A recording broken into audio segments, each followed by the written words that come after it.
So welcome everybody to the second hour of Mindshifters Radio, and today is Friday, and it is June the 23rd, 2023, and our call-in number is 563-999-3581, and press 1, and that puts you into queue to talk to us, and we'd love to hear your comments and questions because that makes this your show.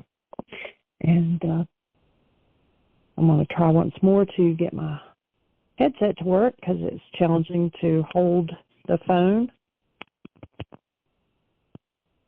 There we go. Let's try that. I'm not sure if you can hear me through the microphone or not. Okay, good. All right. Michael says he can hear me, so we welcome you to the show. If you go to the website, we don't have all of the information up there yet. However, if you go to schedules or events, either one, you will find the information for the upcoming Intuitive Development Intensive. So if you're interested in participating in that, please get in touch with Michael or myself. And my email is Jeanie, Jeanie, @whyagain.org. And we'd love to hear from you. And before I start reading, one of the things that I thought of yesterday, we were talking about words and the things we say and habits that we get into. And I'm so thankful, we've taught Arya to say, cancel that thought. And I have such gratitude that she got it. And, in her innocence, she understood it, and she is awesome to stay on top of it and remind us if we say something that is not of the best speech or wording of what we're thinking. She'll look at us and she'll say, cancel that thought, Nene, cancel that thought, Papa. And she does the same thing with her mom and dad, and so it's just awesome that she really grasped that idea. So we're reading out of The Untethered Soul by Michael Singer, and we're in the chapter called Let Go Now or Fall. And what it was talking about yesterday was basically holding, if you're holding on to fear, thinking that it protects you because of the law of resonance, you're going to draw people or situations in to bring up that fear, to give you the opportunity to heal it. And so we can either let go now, or it will kick us in the limitations. So we'll continue to read. If you truly want to grow spiritually, you'll realize that keeping your stuff is keeping you trapped. And when it says keeping your stuff, it's, the hostility or the fear or, whatever disintegrative energy that you're hanging on to, that's your stuff. And you'll soon realize that keeping it is actually trapping you. Eventually you'll want out at any cost. You will then realize that life is actually trying to help you.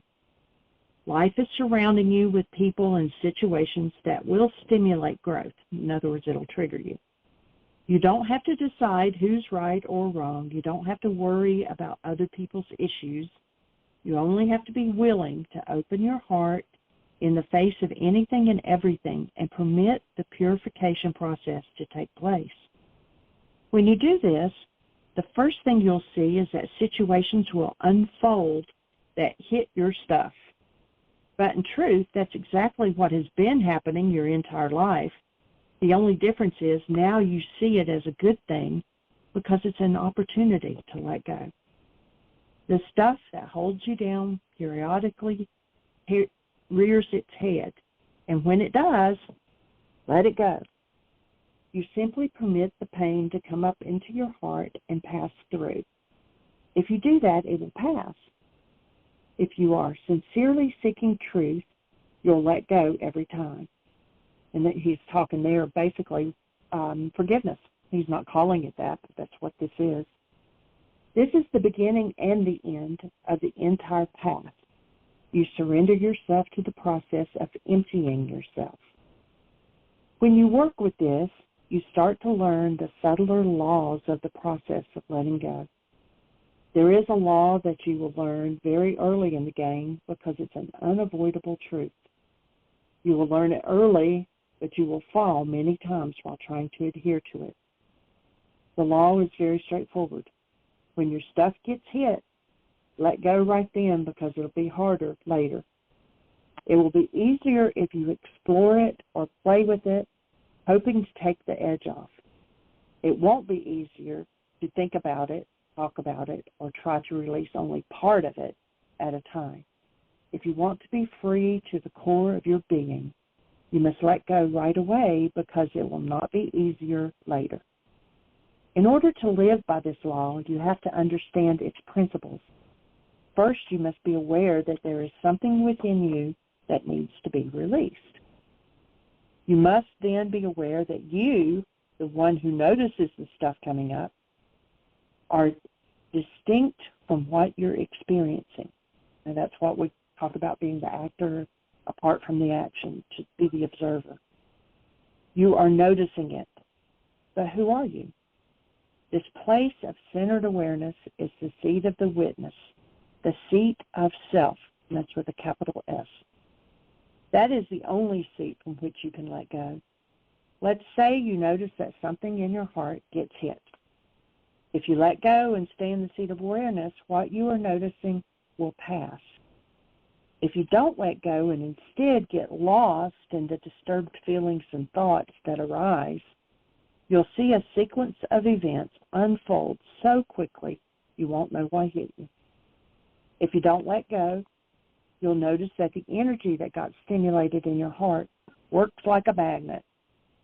It's a phenomenally attractive force that will pull your consciousness into it. The next thing you know, you won't be there. You won't maintain the same perspective of awareness that you had when you first noticed the disturbance. You will leave the seat of objective awareness from which you saw your heart begin to react, and you will get involved in the shifting energies coming from your heart. Sometime later, you'll come back and realize you weren't there. You'll come back and realize that you were totally lost in your stuff. And then you will hope that you didn't say or do something that you'll regret. You'll look at the clock, 5 minutes will have gone by, or an hour, or even a year. You can lose your clarity for quite some time. Where did you go? How did you come back? We will address these questions shortly, but what really matters is that when you're seeing clearly, you're not going anywhere. You're simply sitting in the seat of centered awareness, watching your stuff get hit. As long as you're watching, you're not getting lost in it. The key is to understand that if you don't let go immediately, the disturbing force of the activated energy draws the focus of your consciousness. As your consciousness gets immersed in the disturbance, you lose your clear seat of self. It happens instantaneously. There's no feeling of going anywhere any more than there is when you leave the room by getting absorbed in a book or a TV show. You simply lose the fixed point of consciousness from which you were objectively aware of your surroundings. Your consciousness leaves the centered position of witnessing the many energies around you, and you get sucked into focusing on just one of them. This leaving the seat of self is not generally a willful act. The laws of attraction will cause it to happen. Consciousness is always drawn to the most distracting object, the bumped toe, the loud noise, or the hurting heart. It's the same law inside and out. The consciousness goes to the place that distracts it the most. That's what we mean when we say, it's so loud it caught my attention. It drew your consciousness to it. When a blockage gets hit, the same attraction takes place. The consciousness gets pulled to the source of discomfort. That place then becomes your seat of consciousness. After the discomfort settles down and lets you go, you'll naturally drift back toward your higher seat of awareness. This is where you sit when you're not distracted by disturbance. But as important as this higher self seat is, it's equally important to see what happens when you are distracted by disturbance. Your seat of consciousness falls down to where the disturbance is happening, and the whole world looks different. Let's analyze this fall step by step. I'll stop there first and see if Michael wants to say anything to that point. No, let's just rock on. And, my headset's not working as far as me hearing, so I'm glad you can hear me when I'm talking. Oh, okay. Turn on my... Okay.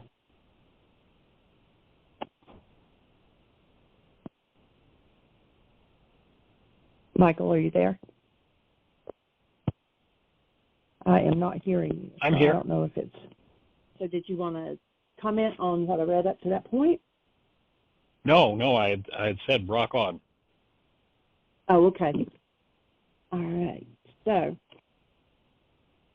let's analyze this file step by step. It begins when you get pulled down into the disturbed energy. You end up exactly where you don't belong.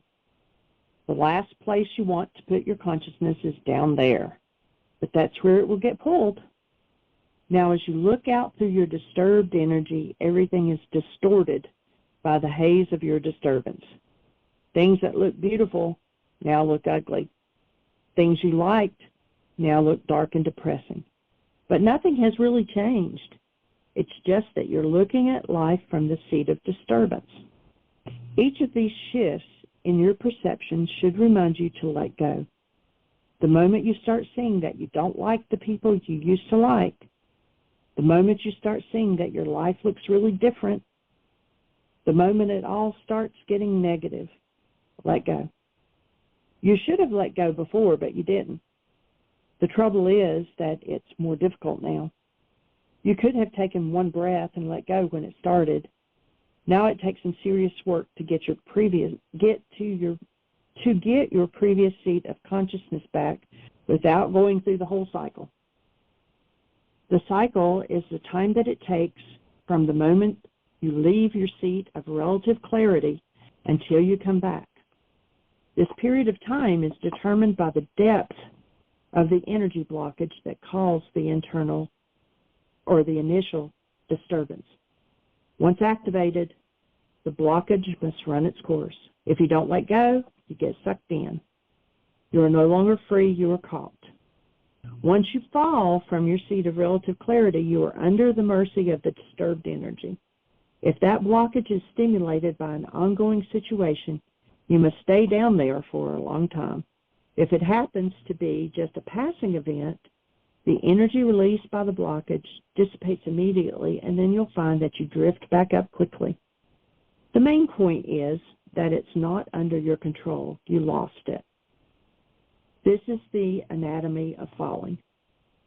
When you're in this state of disturbance, your tendency will be to act in order to try to fix things. You don't have the clarity to see what's going on. You just want the disturbance to stop. So you start getting down to your survival instincts.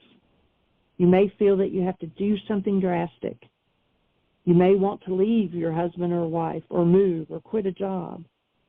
The mind starts saying all kinds of things because it doesn't like this space, and it wants to get away from it any way that it can. Now that you've fallen to that point, here comes the creme de la creme. Imagine that while you're lost in the disturbed energy, you actually do one or more of the things that your mind is telling you to do. Imagine what would happen if you actually quit your job. Or if you decide, I've held this in long enough, I'm going to give him a piece of my mind. You have no idea how big a step down that is. It's one thing if the disturbance is going on inside of you, but the moment that you allow it to express itself, the moment that you let that energy move your body, you have descended to another level. Now it's almost impossible to let go. If you start yelling at somebody, if you actually tell someone how you feel about them from this state of non-clarity, you have involved that person's heart and mind in your stuff, and now both of your egos are involved. Once you externalize these energies, you will want to defend your actions and make them look appropriate, but the other person will never think that they were appropriate. Now, even more forces are keeping you down. First, you fall into the darkness, and then you manifest that darkness. When you do this, you are literally taking the energy of the blockage and passing it on. When you dump your stuff into the world, it's like painting the world with your stuff. You put more of that kind of energy into your environment, and it comes back to you. You are now surrounded by people who will interact with you accordingly. It's just another form of environmental pollution, and it will affect your life. That's how negative cycles happen. You actually take a piece of your stuff, which is nothing but deeply seated disturbance from your past, and you implant it in the hearts of those around you. At some point, it will come back to you. Anything you put out comes back.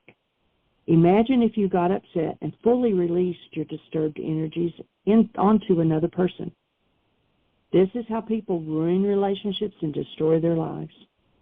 How far down can you go? Once you're weakened, another blockage could get hit, and yet another. And you can fall all the way down until your life is an absolute mess. You can reach a point of total loss of control and completely lose your center. In this state, your previous seat of clarity may drift by once in a while, but you can't hold it. Now you're lost. Do you doubt that a single blockage getting hit in your heart could cause a fall that lasts a lifetime? It has been known to happen. What if all you had to do to avoid all of this was to let go in the beginning? If you had, you would have gone up instead of down. That's how it works. When a blockage gets hit, it's a good thing. It's time to open up internally and release that blocked energy. If you let go and permit the purification process to take place inside, that blocked energy will be released. And when it's released and allowed to flow up, it becomes purified and merges back into your center of consciousness. This energy then strengthens you instead of weakens you. You begin to go up and up, higher and higher, and you learn the secret of the ascent. The secret of the ascent is to never look down, always look up. No matter what happens below you, turn your eyes upward and relax your heart. You do not have to leave the seat of self in order to deal with the darkness. It will purify itself if you let it. Getting involved in the darkness does not dispel the darkness. It feeds it. Don't even turn toward it. If you see disturbed energies within you, it's okay. Don't think you don't have blockages left to release. Just sit in the seat of awareness. Never leave. No matter what goes on below you, open your heart and let it go. Your heart will become purified, and you will never know another fall. If you fall along the way, just get up and forget it. Use the lesson to strengthen your resolve. Let go right then. Do not rationalize, blame, or try to figure it out. Don't do anything. Just let go immediately and allow the energy to go back to the highest center of consciousness it can achieve. If you feel shame, let it go. If you feel fear, let it go. All of these are remnants of the blocked energy that is finally being purified. Always let go as soon as you're aware that you didn't. Don't waste your time. Use the energy to go up.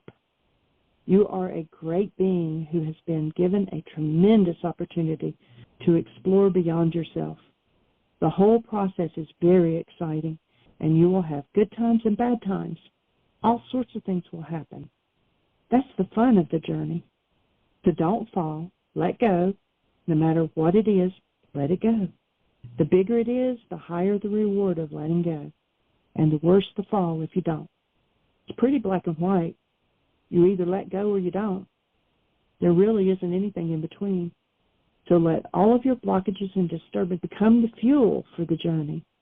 That which is holding you down can become a powerful force that raises you up. You just have to be willing to take the ascent. And that's the end of that chapter. That says it really well. You have to be willing to take the ascent. So right on. I just wrote to Yinka. For those that aren't aware, Yinka runs the Hear My Voice book club out of London, England. And yesterday we did a worksheet on the Hear My Voice book club. And it was really a powerful, it's actually about a 2-hour worksheet. And I just wrote to her to see if we've got the link yet, and if not, we'll get it as soon as possible and get it put on our YouTube page for anybody that would like to watch it. And what was powerful about it, and this whole reading that Jeanie just did kind of keyed me into it. What was powerful about it was the fact of the situation that the woman who volunteered to do the worksheet was in was a major external thing that in her mind was such a disturbance that, I mean, it was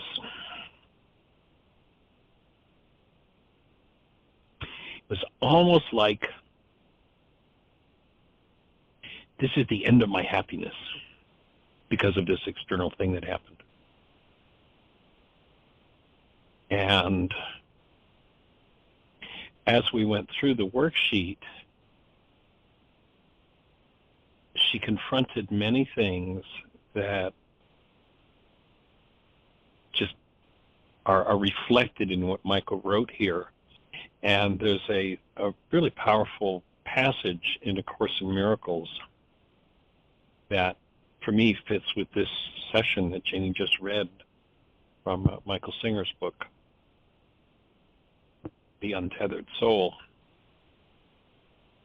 And what this passage says is there is another way of looking at the world.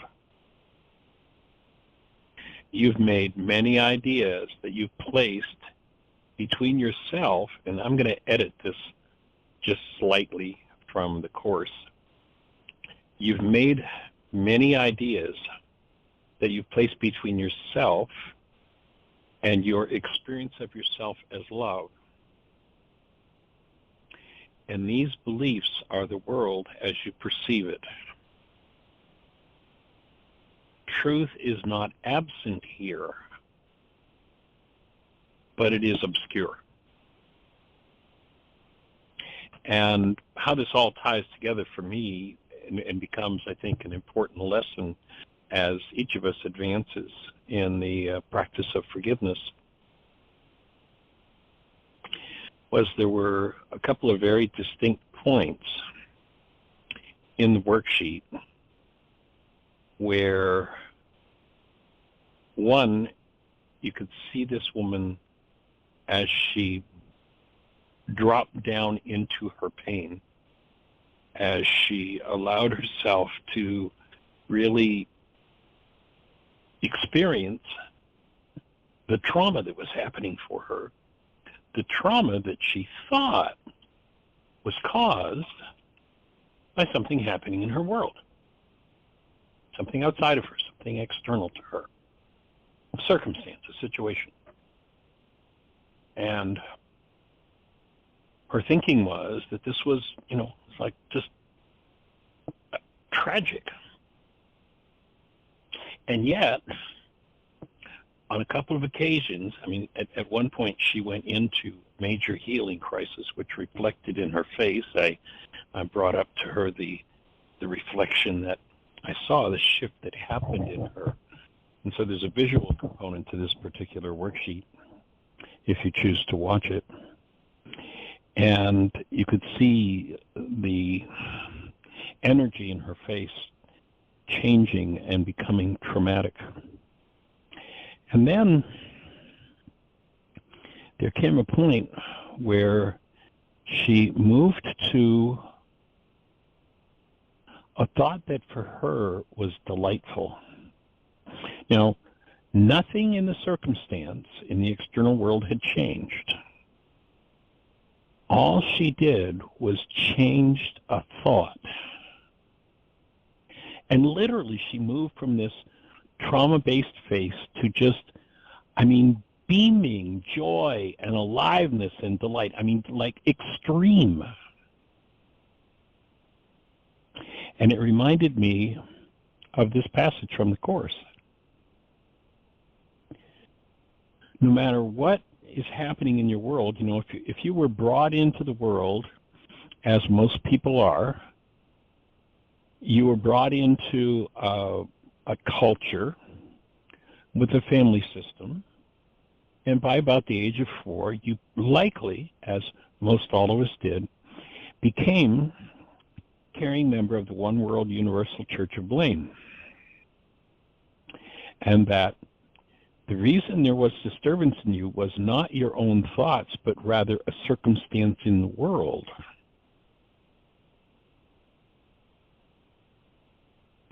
And that you gave up the ability to tap into truth because the belief, the thought structure was based in a belief that something outside of you was the cause of something moving inside of you.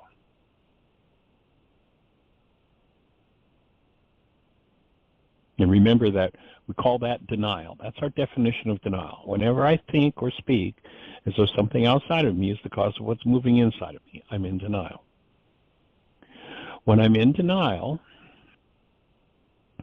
I have to dissociate from the real cause of what's going on. I have to hide it from myself, and I have to hide myself from myself.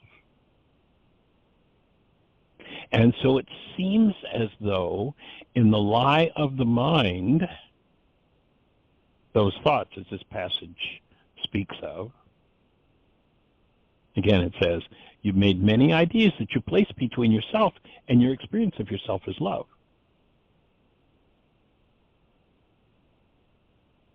And these beliefs are the world as you perceive it.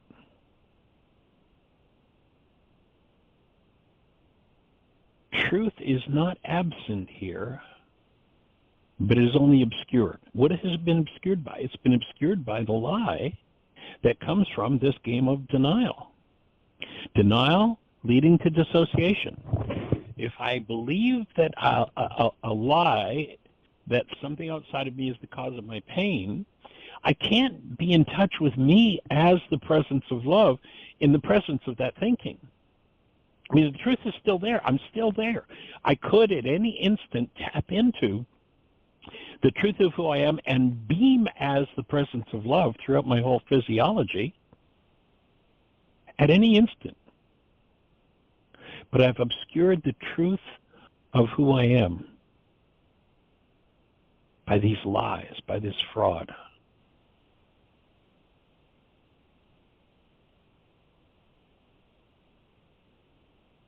And then any moment that I choose, and I don't know whether, I haven't read Michael's book. You know, he did the Why Is This Happening to Me Again workshop about, I'm not even sure now, probably 30 years ago. He has a center in the Gainesville area in Florida, and I had been invited to speak there, and I presented the Why Is This Happening to Me Again workshop. But I don't know that he mentions or talks about forgiveness as such. He has many approaches to, you know, getting free from the beliefs of the mind, from the mind itself, from the thought, you know, essentially from the thought disorders. But for me, the technology that Yeshua brings to the table that's missing in the whole Eastern philosophical world is that there is a way that you can consistently and persistently weaken the energy of the lies of the mind. Or, as this particular phrase says from the Course, the many ideas you place between yourself and your experience of yourself as love.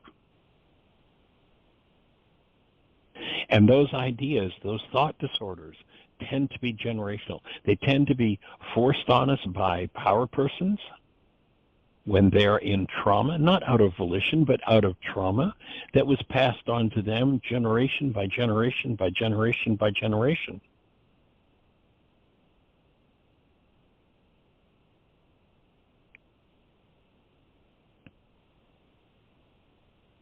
The thought comes, and I've spoken about, Jeanie and I have both spoken about this experience before, but one day Jeanie and I were in a grocery store. There was a woman in front of us who had a little boy, probably 2.5 or 3, in her cart, and the little boy wanted some grapes that were in the cart, and a big screaming match ensued.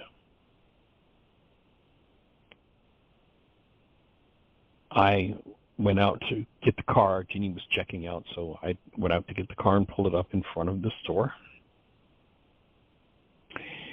The woman that was in front of us pulled off to the side while I headed out to the car and Jeanie checked out. So Jeanie was standing at the front door when this woman was heading out to her car. And she heard this little boy, 3 or under, and it's mind-boggling. Why should a child of 3 even be able to conceive of such a thought, except that it's a generational pattern? But what she heard, and it touched her pretty deeply. She heard this and then got in the car and was almost in tears. And actually, if you choose to share anything about what was going on for you, Jeanie, instantly called her son as a result of that experience. But this little boy is in a cart, mother's wheeling him out, and what Jeanie hears is, and I'm tying this into this thought of what thoughts do we put between us and the experience of ourselves as love. And this little guy is saying to his mother as she pushes him out of the cart, "I love you, Mom. Please don't beat me."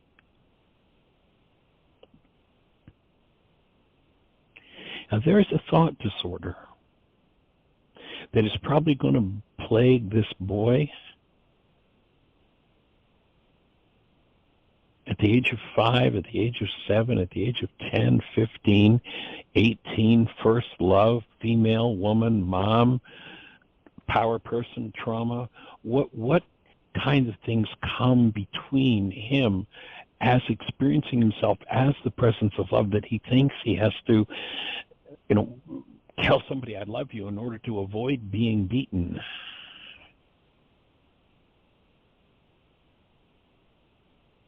If there's ever a moment when any one of us is in a moment of trauma, what thought have we put between ourselves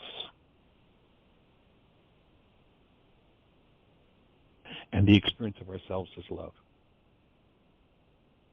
in order to avoid the experience of ourselves as love?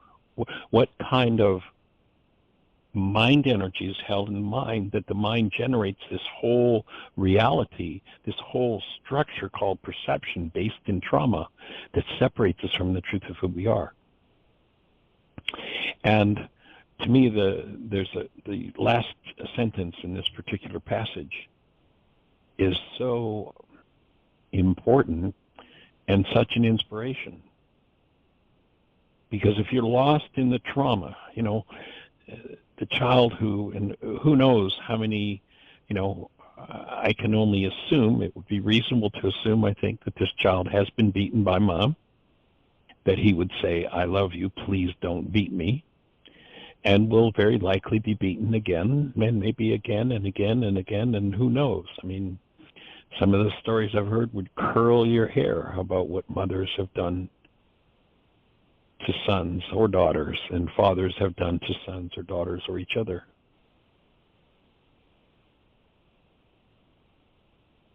How many times does that sort of thing get reinforced? And so here someone stands, the mind taking that unresolved pain and putting it into its brain's image of whatever's going on in the world. For the woman we did this worksheet with, it was the situation that she was living in that separated her from the truth of who she was. And to remember that whatever the trauma is that the mind is serving up, whatever the beliefs are that you put between you yourself and the experience of yourself as love, the truth of you as love is still present, even if it's obscured. And there's only one way that I know of, and I've looked everywhere through everything for better than a half a century now. How do you weaken the lies of the mind that obscure the truth that is eternally present in your life? And that is that you are made in the image and likeness of love, your nature is love, and the experience of yourself as love can never be destroyed. Made obscure? Yes. Made obscure by beliefs? Yes. And made obscure by experiences? Yes. That resonate those beliefs. But that forgiveness, that first century Aramaic technology is available so that whatever the story you've told yourself, whatever the lie you've told yourself about how that is the cause of this, me not experiencing myself as love, the reason why I'm in pain instead of the bliss and joy of being a created human being, that what forgiveness does is it, if used consistently and persistently, it weakens the energetic patterns that in some cases are so deeply embedded, have been going on for so many generations that it seems impossible that anything other than they're to blame for what's going on inside of me could possibly be true. They are the reason I'm not experiencing myself as love, as a human being. And there is no one that can stop you from experiencing yourself as who you are. No one. But if you've got 1,000 generations of little boys or little girls who said things to their mothers or their fathers or their sisters or their brothers or their lovers or their friends or their enemies, I love you, please don't beat me. The work of forgiveness, consistently, persistently applied, will weaken that so that the breakthrough to the full experience, the full active presence of yourself as love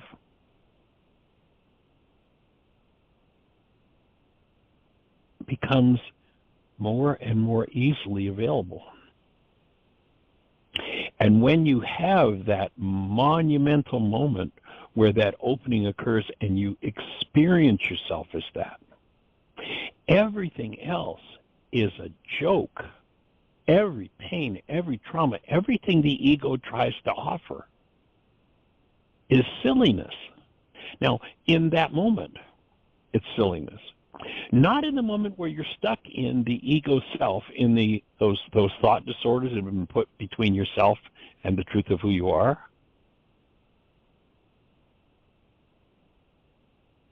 And the structure of the non-being mind, the structure of the non-being self has been going on for so long and is so huge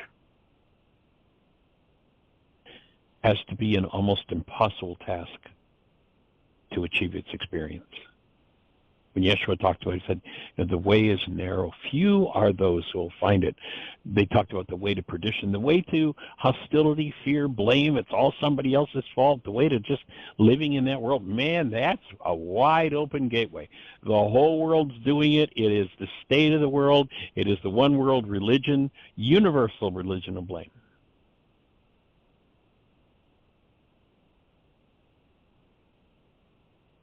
The pathway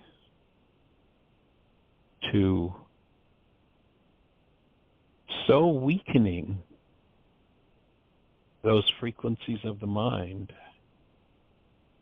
that you can disconnect from them totally and be in the experience of yourself as the human presence of love.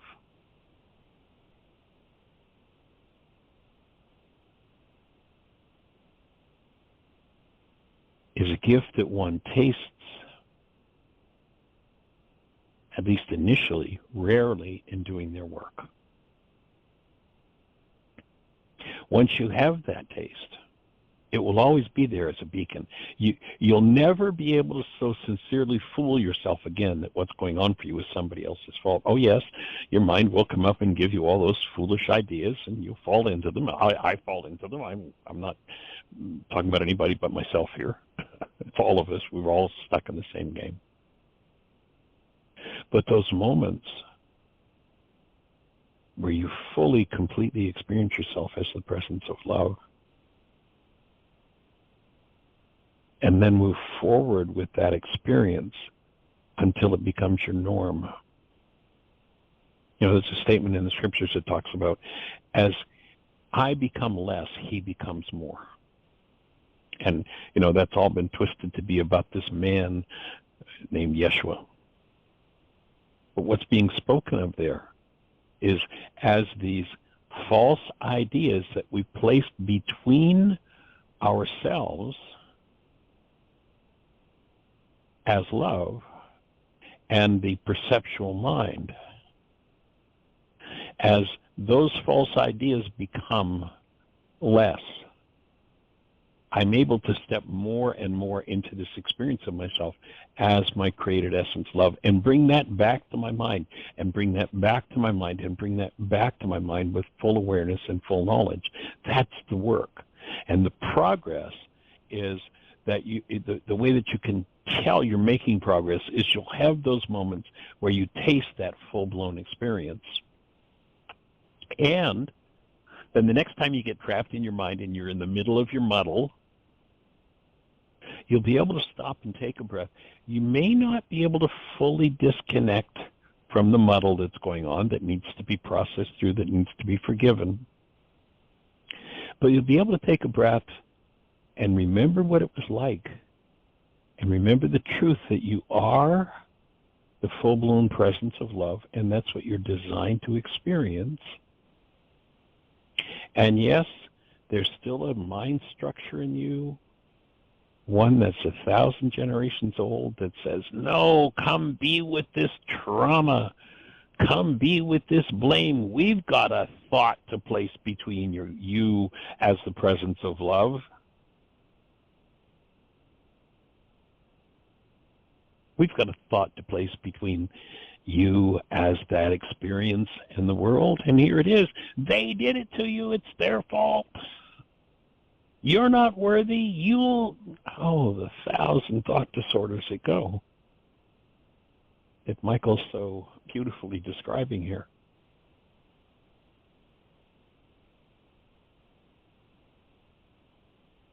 And how deeply urgent to the experience of yourself as love is both forgiveness and the breath.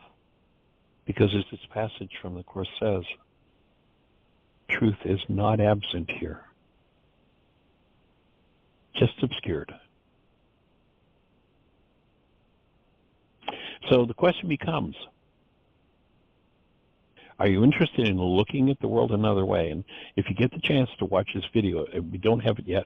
As soon as we've got it, it'll be on our YouTube channel, and it'll be yesterday's date for the Hear My Voice book club. And just be aware as you watch it, and watch this woman as she describes her trauma and her upset, and it's just an all-consuming disturbance.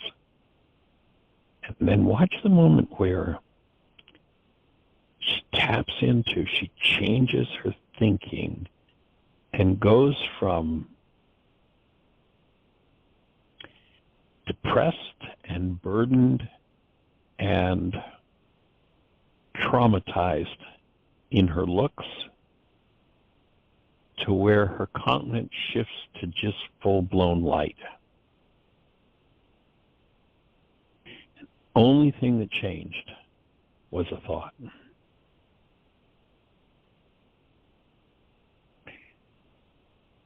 Truth, the truth of who you are as love, is always available to you. And if there are thought disorders you've used to obscure it, it's time to forgive those thought disorders. And that's the essence of this work. That's what we're here to do.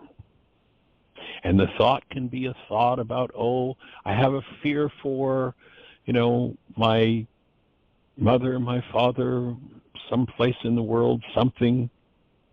That's a thought disorder that prohibits you from experiencing yourself as love. Forgive it. It might be the thought of blame. It might be how terrible somebody is, the terrible things that have been done. And yes, there are many, many terrible things that have been done. But you can stand as love and be aware of those terrible things and bring your being love to those terrible things and therefore facilitate the healing of those things. Because the bottom line of healing, and for me this goes back, I'm not even sure how many years, 30-some years ago, we're doing an intensive at Heartland.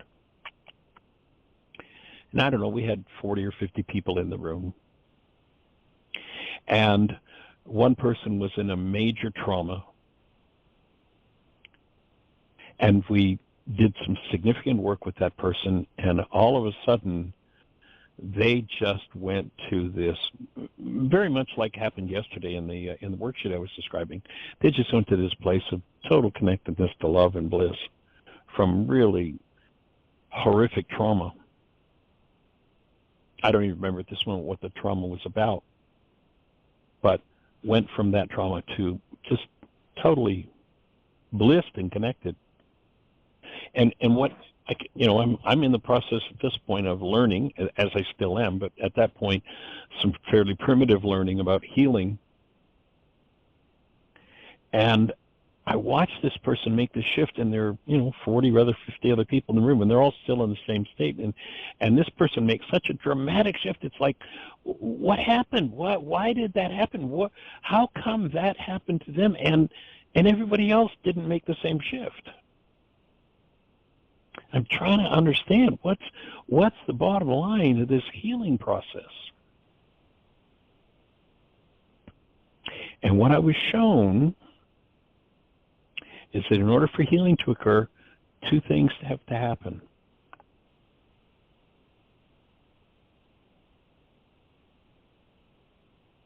And again, it's all explained in this one little sentence that I've read from the Course. There is another way of looking at the world, and what is it? What I was shown is that two things had to occur for healing to happen. The truth of who you are as love has to show up. And I'm not talking about the world's definitions of love as sexual athletics or, putting your head on a chopping block so somebody else can take advantage of you and call that love. Or I'm not talking about any of that. I'm talking about the fact of you or I as a human being, as active present love, coming into full expression and experience in this moment. That's one practice. That's one thing that has to happen. And then the other piece is that one of those ideas you've placed between yourself and your experience of yourself as love has to come to the surface. The root of it, the hidden part of it, has to come to the surface. Let's say for this young man who I spoke about, who was 3 and said, "Mom, I love you, please don't beat me." He's conning his mom in order not to be beaten. Maybe he's 50 years of age, and he's in the trauma of that. He has no idea why his underlying life is one of depression and rage and grief and pain. He has no idea why it's there, what's going on. He's never looked back on that experience of the child of 3 and the 1,000 other experiences that reinforced it and the 1,000 generations that went before it of abuse. But he comes to a moment where he applies forgiveness. He brings himself into the awareness of himself as active present love. He cancels the goal that's driving his perception to use that experience of the child of 3 that's terrified of being beaten again. He cancels the goal in his mind that's 50 years of age in that moment. And his perception based in that underlying unconscious hidden pain of the 3-year-old collapses, and this is the genius of Yeshua's forgiveness, by canceling a goal, that current moment pained perception collapses in on itself, and it gives you access to the underlying root of the trauma. There's nothing else I know of that can do that for you. Yeah, you might accidentally fall across it and have a healing experience. There's nothing else I know of that will collapse that whole structure of the mind based in that child of 3 and their pain and their need to con mom so that they don't get beaten again. This guy's 50. He cancels the goal. That whole moment of pain perception that seems to be about something going on in his life today collapses in on itself, and all of a sudden he takes a breath and he's back in the memory of sitting in that cart. And the core terror of being beaten surfaces in the presence of active love. Whether it's his active love or whether it's yours, you may be the one holding the space. In the ancient teachings, touching into that active presence of love was called, in one particular case we're aware of, where a woman who has this 12-year issue of blood says, I just know if I can touch the hem of his garment. She's doing her work. She's ready to process whatever this underlying stuff is. And she knows if she can touch into the active presence of love that Yeshua is so practiced at healing, that she will heal. And her willingness to allow that underlying trauma to come forward instantly removes from her physiology, instantly changes her physiology, so that an extremely traumatic experience of a 12-year period disappears in an instant.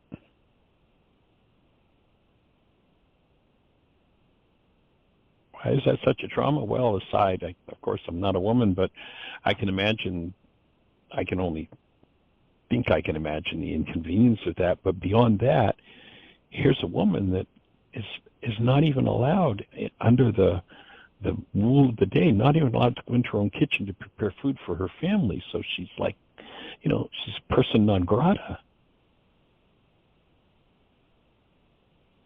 And this man holds the space of active love.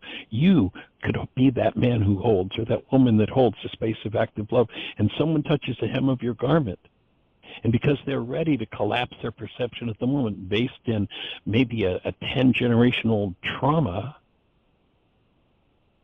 bang, up it comes.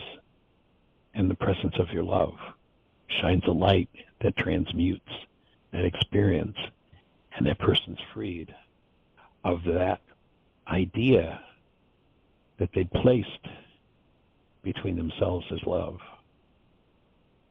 and the experience of the moment.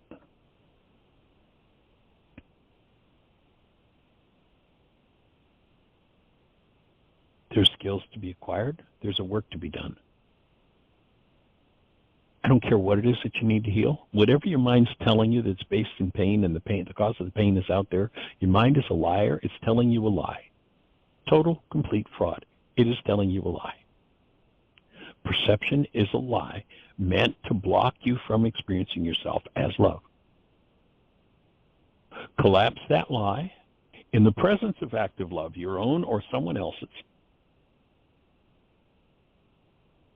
And the lie and all of its effects will disappear. Yeshua taught of a power that resided in each of us that in Aramaic was called Ruka Dekudsha, a feminine elemental force that undoes the effects of our errors and teaches us the truth. What ideas, if you're in pain, if you're in trauma at any given moment, what ideas do you need to allow to come up from your unconscious in the place of active present love in order to be freed of that construct, so that the truth of you as the presence of love that was there but obscured all of a sudden becomes a present moment experience. The Course refers to that and says, There is no place so holy upon the earth as the place where an ancient hatred becomes a present love.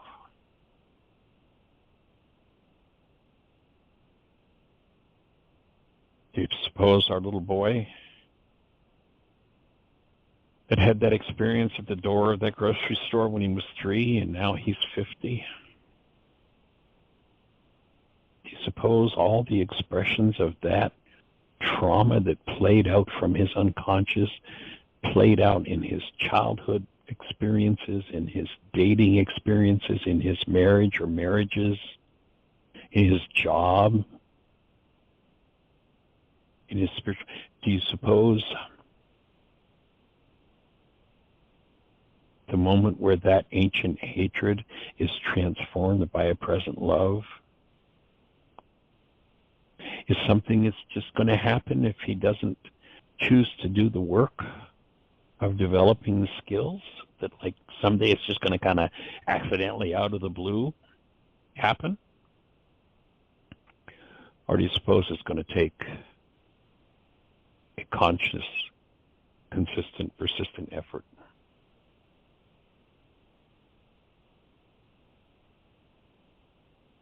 I will offer it is the conscious, consistent, persistent effort, and in particular, the application of the tool of forgiveness. If you're not using that tool, go to your app store on your phone, type in the words Heartland, Heartland, one word, Aramaic, Aramaic, forgiveness. You'll be looking at the world's only forgiveness app. Download it on your phone, put it to work. It's specifically designed to be a totally, completely private app. It's so private that we only ask for one permission. We purposely designed it that way, knowing that people would have very tender, private, traumatic things to share with the app.